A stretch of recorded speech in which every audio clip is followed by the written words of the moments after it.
বিশাল বড় একটা রশি লাগায়া যখন নামাজে যাওয়ার জন্য তোমার মনে চাবে, ওই সময় তুমি ওই রশিতে ধইরা ধইরা মসজিদে নববীতে গিয়ে নবীর পিছনে নামাজ পড়বে। এরে মুসলমান ইমানদার আল্লাহর গোলাম, আমার নবীর সাহাবী সকালবেলা ঘুম থেকে উঠা বিবিদের সাথে পরামর্শ করিয়া একটা রশি নিজের বাড়ি থেকে মসজিদে নববী পর্যন্ত টানায়া দিলেন। প্রতি সময় নামাজের সময় যখন হয়, আব্দুল্লাহ ইবনে উম্মে মাকতুম ওই রশির ভিতরে ধরিয়া ধরিয়া মসজিদে নববীতে গিয়ে নামাজ পড়ে। নামাজ পড়ার পর দিলের ভিতরে বড় শান্তি। এতদিন আমি আমার নবীর পিছনে নামাজ পড়তে পারি নাই, আজকে আল্লাহ ব্যবস্থা করে দিলেন আমি নবীর পিছনে নামাজ পড়তে পারি। আব্দুল্লাহ ইবনে উম্মে মাকতুম নিয়মিত মসজিদে যায়, নিয়মিত মসজিদ থেকে রাসূলের পিছনে নামাজ পড়ে। এই দৃশ্য কাফেররা যখন দেখে এদের দিলে এটা সহ্য হয় না, কারণ কাফেরদের দিলের ভিতরে মুমিন নামাজ পড়বে, আল্লাহকে ডাকবে, এটা সহ্য হবে না। এই কারণে আবু জাহেল উতবা সাইবা চিন্তা করলো কি করে মুসলমানদেরকে নিয়ে মশকরা করা যায়, কিভাবে মুসলমানদেরকে নামাজ থেকে বাধা দেওয়া যায়। নামাজ থেকে বাধা দেওয়ার জন্য একদিন রাত্রিবেলা আবু জাহেল তার লোকদেরকে দিয়া ওই যে আমার সাহাবী আব্দুল্লাহ ইবনে মাকতুমের রশিটা মাছ পড়তে গিয়ে দিল কাইটা। মাছ পড়তে গিয়ে কাইটা দেওয়ার পর ওই রাস্তার ভিতরে বিশাল বড় একটা কূপ ছিল, রশির মাথাটা কূপের উপরে নিয়ে রাইখা দিল। সাহাবী আব্দুল্লাহ ইবনে উম্মে মাকতুম ফজরের নামাজের সময় নামাজ পড়ার জন্য বের হয়ে গেল, নামাজ পড়বে। রশির ভিতরে প্রতিনিয়ত সময় মতো রশিতে ধরলেন। রশিদি ধরার পর দয়ার নবীর সাহাবী আব্দুল্লাহ ইবনে উম্মে মাকতুম রশি ধইরা বাইন্দা বাইন্দা যাইতে যাইতে যাইতে যাইতে কূপের কাছে চলে গেলেন। কূপের কাছে যাওয়ার পর আমার নবীর সাহাবী আব্দুল্লাহ ইবনে উম্মে মাকতুম কূপের ভিতরে পড়ে গেলেন। নবীর সাহাবী আব্দুল্লাহ ইবনে উম্মে মাকতুম কূপের ভিতরে পড়ার পর উনি হাউমাউ করে কান্দে আর আল্লাহর কাছে বলে, ওগো দয়ার মালিক, আমি তো চাইছিলাম নামাজ পড়ার জন্য, কোন নাফরমান আমাকে নামাজ থেকে বাধা দিল গো আল্লাহ। আব্দুল্লাহ ইবনে উম্মে মাকতুম কূপের ভিতরে থাইকা হাউমাউ করে কান্দে আর চিকার দিয়ে বলে, ওগো আল্লাহ, আমার নামাজের সময় চলে যায়, ফাতা ওয়াক্তুস সালাহ, ফাতা ওয়াক্তুস সালাহ, আমার নামাজের সময় চলে যাইতেছে, আমি কি নামাজটা পড়তে পারবো না। এদিক দিয়ে পয়গম্বর সাহাবায়ে কেরামদেরকে নিয়ে ফজরের নামাজটা পড়াইলেন। ফজরের নামাজ পড়ানোর পর দয়ার নবী ডানে তাকায় মসজিদে নববীর, ডানে তাকায় দেখে কেউ নাই, আব্দুল্লাহ ইবনে উম্মে মাকতুমকে দেখা যায় না। দয়ার নবী সামনে তাকায়, সামনের ভিতরে উম্মে মাকতুমকে দেখা যায় না। নবী সাহাবায়ে কেরামদেরকে বলে, এ আমার সাহাবায়ে কেরাম বলো, আমার উম্মে মাকতুম কি নামাজে আসে নাই? সাহাবায়ে কেরাম বলে, পয়গম্বর, উম্মে মাকতুম আজকের দিনের জন্য ফজরের নামাজে আসে নাই। নবী আমার কথাটা বলা শোনার পর সাহাবায়ে কেরামদেরকে বলে, এ আমার সাহাবায়ে কেরাম, জলদি করে নিয়ে খবর দিয়ে দেখো আমার আব্বু ইবনে মাকতুম অসুস্থ কিনা।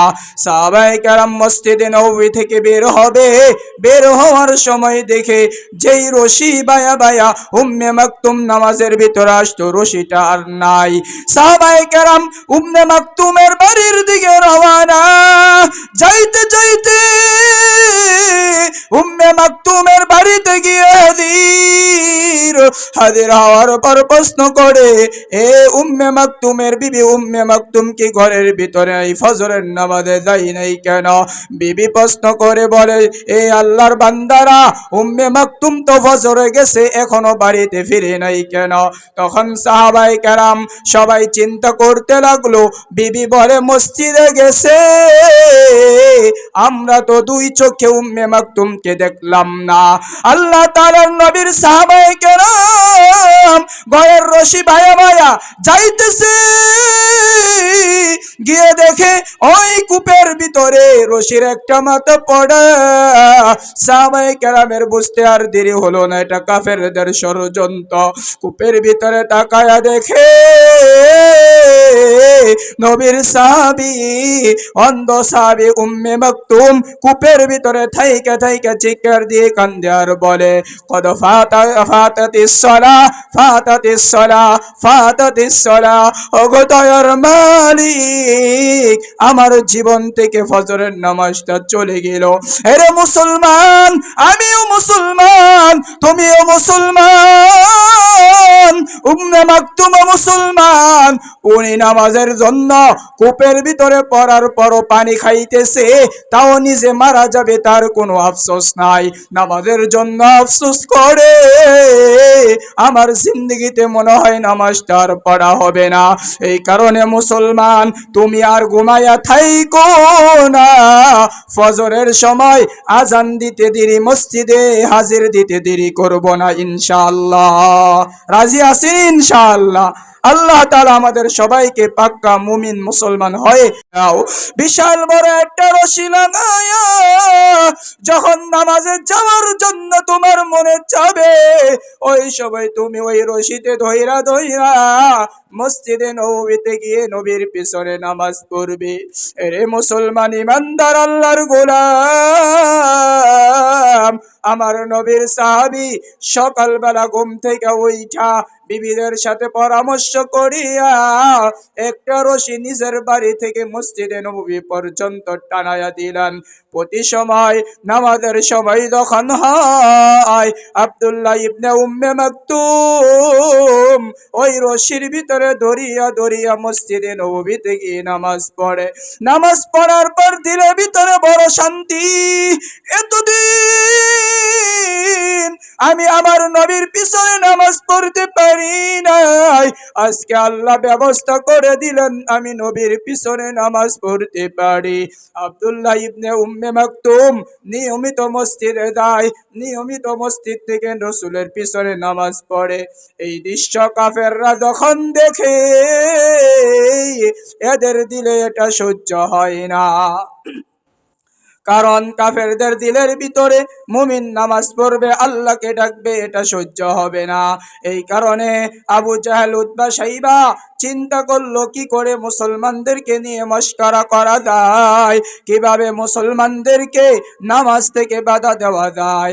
নামাজ থেকে বাধা দেওয়ার জন্য একদিন রাত্রিবেলা আবু জাহেল তার লোকদেরকে দিয়া ওই যে আমার সাহাবী আব্দুল্লাহ ইবনে মাকতুমের রশিটা মাছ পড়তে গিয়ে দিল কাইটা।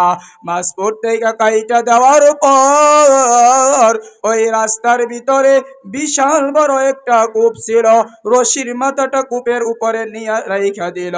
সাহাবী আব্দুল্লাহ ইবনে উম্মে মাকতুম ফজরের নামাজের সময় নামাজ পড়ার জন্য বের হয়ে গেল, নামাজ পড়বে। রশির ভিতরে প্রতিনিয়ত সময় মতো রশিতে ধরলেন। রশিদি ধরার পর দয়ার নবীর সাহাবী আব্দুল্লাহ ইবনে উম্মে মাকতুম রশি ধইরা বাইন্দা বাইন্দা যাইতে যাইতে যাইতে যাইতে কূপের কাছে চলে গেলেন। কূপের কাছে যাওয়ার পর আমার নবীর সাহাবী আব্দুল্লাহ ইবনে উম্মে মাকতুম কূপের ভিতরে পড়ে গেলেন। নবীর সাহাবী আব্দুল্লাহ ইবনে উম্মে মাকতুম কূপের ভিতরে পড়ার পর উনি হাউমাউ করে কান্দে আর আল্লাহর কাছে বলে, ওগো দয়ার মালিক, আমি তো চাইছিলাম নামাজ পড়ার জন্য, কোন নাফরমান আমাকে আমাকে নামাজ থেকে বাধা দিল গো আল্লাহ। আব্দুল্লাহ ইবনে উম্মে মাকতুম কূপের ভিতরে থাইকা হাউমাউ করে কান্দে আর চিকার দিয়ে বলে, ওগো আল্লাহ, আমার নামাজের সময় চলে যায়, ফাতা ওয়াক্তুস সালাহ, ফাতা ওয়াক্তুস সালাহ, আমার নামাজের সময় চইলা যাইতেছে, আমি কি নামাজটা পড়তে পারবো না। এদিক দিয়ে পয়গম্বর সাহাবায়ে কেরামদেরকে নিয়ে ফজরের নামাজটা পড়াইলেন। ফজরের নামাজ পড়ানোর পর দয়ার নবী ডানে তাকায় মসজিদে নববীর, ডানে তাকায় দেখে কেউ নাই, আব্দুল্লাহ ইবনে উম্মে মাকতুমকে দেখা যায় না। দয়ার নবী সামনে তাকায়, সামনের ভিতরে উম্মে মাকতুমকে দেখা যায় না। নবী সাহাবায়ে কেরামদেরকে বলে, এ আমার সাহাবায়ে কেরাম বলো, আমার উম্মে মাকতুম কি নামাজে আসে নাই? সাহাবায়ে কেরাম বলে, পয়গম্বর, উম্মে মাকতুম আজকের দিনের জন্য ফজরের নামাজে আসে নাই। নবী আমার কথাটা বলা শোনার পর সাহাবায়ে কেরামদেরকে বলে, এ আমার সাহাবায়ে কেরাম, জলদি করে নিয়ে খবর দিয়ে দেখো আমার ইবনে মাকতুম অসুস্থ কিনা। সাহাবায়ে কেরাম মসজিদে নববী থেকে বের হবে, বের হওয়ার সময় দেখে যেই রশি বায়া বায়া উম্মে মাকতুম নামাজের ভিতরে আসতো, রশিটা আর নাই। সাহাবায়ে কেরাম উম্মে মাকতুমের বাড়ির দিকে রওনা। যাইতে যাইতে উম্মে মাকতুমের বাড়িতে গিয়ে হাজির হওয়ার পর প্রশ্ন করে, এ উম্মে মাকতুমের বিবি, উম্মে মাকতুম কি ঘরের ভিতরে এই ফজরের নামাজে যাই নাই কেন? বিবি প্রশ্ন করে বলে, এ আল্লাহর বান্দারা, উম্মে মাকতুম তো ফজরে গেছে, এখনো বাড়িতে ফিরে নাই কেন? তখন সাহাবায়ে কেরাম সবাই চিন্তা করতে লাগলো। বিবি বলে, মসজিদে গেছে, আমরা তো দুই চোখে উম্মে মাকতুমকে দেখলাম না। আল্লাহ তাআলার নবীর সাহাবায়ে কেরাম ঘরের রশি ভায়া ভায়া যাইতেছে,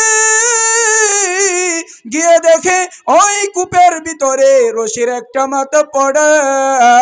সাহাবায়ে কেরামের বুঝতে আর দেরি হলো না, এটা কাফেরদের ষড়যন্ত্র। কূপের ভিতরে তাকায়া দেখে নবীর সাহাবী, অন্ধ সাহাবী উম্মে মাকতুম কূপের ভিতরে থাইকা থাইকা চিৎকার দিয়ে কান্দে আর বলে, কদ ফাতাতিস সালাহ, ফাতাতিস সালাহ, ফাতাতিস সালাহ, ওগো দয়ার মালিক, আমার জীবন থেকে ফজরের নামাজটা চলে গেল।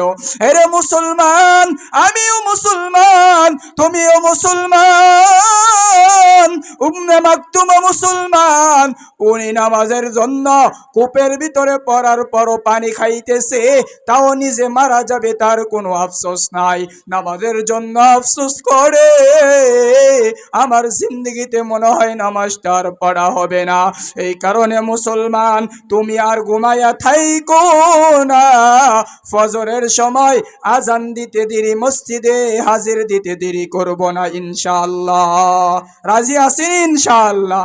আল্লাহ তাআলা আমাদের সবাইকে পাক্কা মুমিন মুসলমান হয়ে বিশাল বড় একটা রশি লাগায়া যখন নামাজে যাওয়ার জন্য তোমার মনে চাবে, ওই সময় তুমি ওই রশিতে ধইরা ধইরা মসজিদে নববীতে গিয়ে নবীর পিছনে নামাজ পড়বে।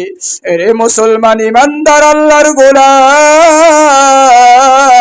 আমার নবীর সাহাবী সকালবেলা ঘুম থেকে উঠা বিবিদের সাথে পরামর্শ করিয়া একটা রশি নিজের বাড়ি থেকে মসজিদে নববী পর্যন্ত টানায়া দিলেন। প্রতি সময় নামাজের সময় যখন হয়, আব্দুল্লাহ ইবনে উম্মে মাকতুম ওই রশির ভিতরে ধরিয়া ধরিয়া মসজিদে নববীতে গিয়ে নামাজ পড়ে। নামাজ পড়ার পর দিলের ভিতরে বড় শান্তি। এতদিন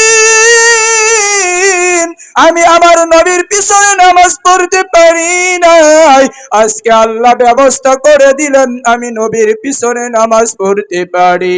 আব্দুল্লাহ ইবনে উম্মে মাকতুম নিয়মিত মসজিদে যায়, নিয়মিত মসজিদ থেকে রাসূলের পিছনে নামাজ পড়ে। এই দৃশ্য কাফেররা যখন দেখে, এদের দিলে এটা সহ্য হয় না। কারণ কাফেরদের দিলের ভিতরে মুমিন নামাজ পড়বে আল্লাহকে ডাকবে এটা সহ্য হবে না। এই কারণে আবু জাহেল উতবা সাইবা চিন্তা করলো কি করে মুসলমানদেরকে নিয়ে মস্করা করা যায়, কিভাবে মুসলমানদেরকে নামাজ থেকে বাধা দেওয়া যায়। নামাজ থেকে বাধা দেওয়ার জন্য একদিন রাত্রিবেলা আবু জাহেল তার লোকদেরকে দিয়া ওই যে আমার সাহাবী আব্দুল্লাহ ইবনে মাকতুমের রশিটা মাছ পড়তে গিয়ে দিল কাইটা। মাছ পড়তে গিয়ে কাইটা দেওয়ার পর ওই রাস্তার ভিতরে বিশাল বড় একটা কূপ ছিল, রশির মাথাটা কূপের উপরে নিয়ে রাইখা দিল। সাহাবী আব্দুল্লাহ ইবনে উম্মে মাকতুম ফজরের নামাজের সময় নামাজ পড়ার জন্য বের হয়ে গেল, নামাজ পড়বে। রশির ভিতরে প্রতিনিয়ত সময় মতো রশিতে ধরলেন।